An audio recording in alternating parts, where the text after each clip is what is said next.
देखिए, वो बोलते ही रहते हैं। अभी उन्होंने ये भी बोला था 2014 का जो इलेक्शन हुआ कि हर साल 2 करोड़ नौकरी होगा। 2 करोड़ अगर नौकरी होता हर साल तो 5 साल में 10 करोड़ नौकरी होता। नौकरी है हमारे देश में। अगर नौकरी होता तो इंजीनियरिंग करने के बाद स्टूडेंट्स को पकोड़े बेचने नहीं पड़ते, स्टूडेंट्स को ऑड जॉब्स नहीं करने पड़ते स्विगी और जोमेटो में।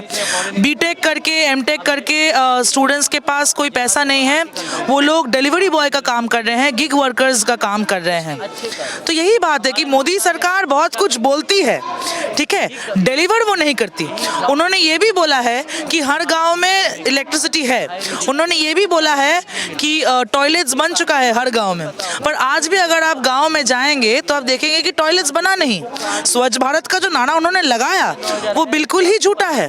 उन्होंने ये भी नारा लगाया कि बेटी बचाओ बेटी पढ़ाओ, ठीक है, हाँ, तो बेटी बचाओ बेटी पढ़ाओ का जो नारा उन्होंने लगाया, अभी कुछ दिन पहले दिल्ली में श्रद्धा वॉकर का मर्डर और रेप केस हुआ, तो यहाँ पे वो बेटी बचा रहे थे, बेटी को पढ़ा रहे थे। तो सरकार बहुत बहुत स्लोगन लेके आती है अट्रैक्टिव ताकि जनता को वो लपेट सके उसके झूठे जाल में, पर इसको एक्सपोज करता है देश का छात्र समाज, देश का स्टूडेंट कम्युनिटी, और इसीलिए उनका इतना गुस्सा है स्टूडेंट कम्युनिटी पे, जेएनयू, डीयू, जामिया जैसे यूनिवर्सिटीज पे, जो लोग सवाल करना जानते हैं। और ऐरा गहरा कोई सवाल नहीं, ठीक सवाल ठीक जगह पर करना जानते हैं ये लोग, इसीलिए इतना अटैक हो रहा है, इसीलिए नया शिक्षा नीति लाया गया है, इसीलिए स्कॉलरशिप कट कर रहे हैं ये लोग ताकि कोई पीएचडी तक जा ही नहीं पाए। लेकिन उसी छात्रों पर अब लाठीचार्ज भी होता है, देखते कि लाठियां बरसाई जा रही है, गोलियां तक चल गई है। हाँ, क्योंकि अगर नीति लेके ये लोग हमको नहीं रोक सकते। देखिए, उन्होंने स्कॉलरशिप ले लिया हम लोगों से, बच्चों से स्कॉलरशिप ले रहे हैं, ठीक है, जो स्कूल में बच्चे पढ़ते हैं उनसे भी स्कॉलरशिप छीन ले रहे हैं, जिनको 2000 मिलता है, 500 रुपये मिलता है, ये रुपए ले रहे हैं। हम लोगों से जो माइनॉरिटी कम्युनिटीज़ हैं उन लोगों से उनका पीएचडी करने का अधिकार छीन ले रहे हैं, ठीक है। अब अगर उसके बाद भी वो देख रहा है कि हम लोग मान नहीं रहे हैं, हम लोग रास्ते पे हैं, हम लोग नारा लगा रहे हैं, हम लोग मोबिलाइज कर रहे हैं, पर्चे बांट रहे हैं, बात कर रहे हैं, हमारे दोस्तों से इकट्ठा कर रहे हैं, और सरकार इससे डरता है ना। तो जब भी कोई प्रोटेस्ट होता है वो तो चाहता है कि अगर टैक्टिकली प्रॉब्लम सॉल्व नहीं हो रहा है तो जोड़ लगाओ, मिलिट्री उतारो, वहाँ पे लाठी चार्ज करो, पीटो स्टूडेंट्स को रास्ते में। अभी कुछ दिन पहले जो प्रोटेस्ट हुआ जेएनयू एसयू का, यहाँ पे दिल्ली में ही हुआ, तो वहाँ पे हमारे स्टूडेंट्स को, जेएनयू के स्टूडेंट्स को रास्ते पे घसीटते ले गया पुलिस। ये कोई व्यवहार नहीं होता। स्टूडेंट है, पढ़ाई करता है, देश के लिए पढ़ाई कर रहा है, जब नौकरी करेगा देश को ही लौटाएगा, ठीक है, उसको आप जमीन में खींचते लेके जा रहे हो, ये इनह्यूमन है। तो यही बात है। अगर मैं पूछूं कि 8 साल का कार्यकाल पीएम मोदी का, बीजेपी सरकार का कैसा लगा, तो क्या कहेंगे आप? पूरा फेल हो गया सरकार, ठीक है। फेल होना, ये बोलना भी बहुत कम बात है कि सरकार तो तब फेल होती है जब जनता उसको बहुत उम्मीद लेके आती है।